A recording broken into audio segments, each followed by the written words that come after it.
Hey, this is Xane Anderson. Welcome to the Principal Podcast today.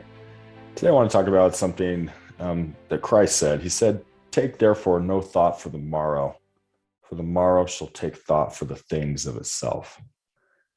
I'm going to read another quote by George MacDonald. He said, "The next hour, the next moment is as much beyond our grasp and as much in God's care as that 100 years away. Care for the next minute is just as foolish as care for the morrow or for a day and the next 1,000 years. In neither we can do anything. In both, God is doing everything."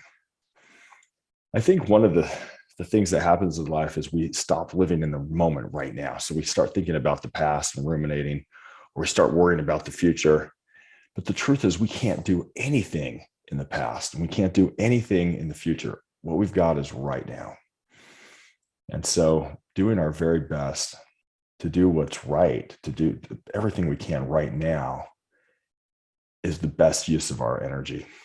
So I struggle with this a lot of times. A lot of times I think about the future and I find myself in the future. And I want to read one more quote about that from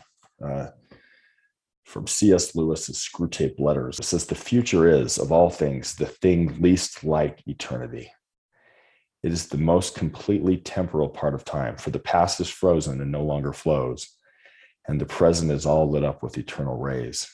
I think we need to focus on what we can do right now, today. Take a step, even if it's small. Keep taking steps forward every day until you get to where you need to go. So, living in the moment. Now, don't want to confuse this with the biblical thought to eat, drink, and be merry, for tomorrow we die, right? There's this thought that we don't need to do anything right. The flip side of this is saying, well, I can lie, cheat, and steal because it doesn't really matter. I'm going to die tomorrow, so I'm just going to do it that way. I'm saying here on the Principle Podcast, we talk about living with real principles, but realize that the only time you can execute on these real principles is in the now. And that's my thought for the day. Thanks for joining me on the Principle Podcast.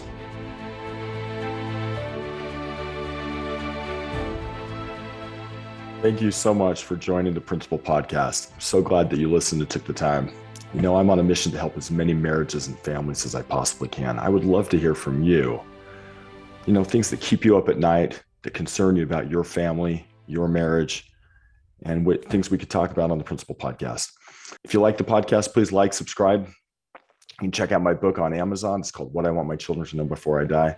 And again, thank you for supporting the podcast.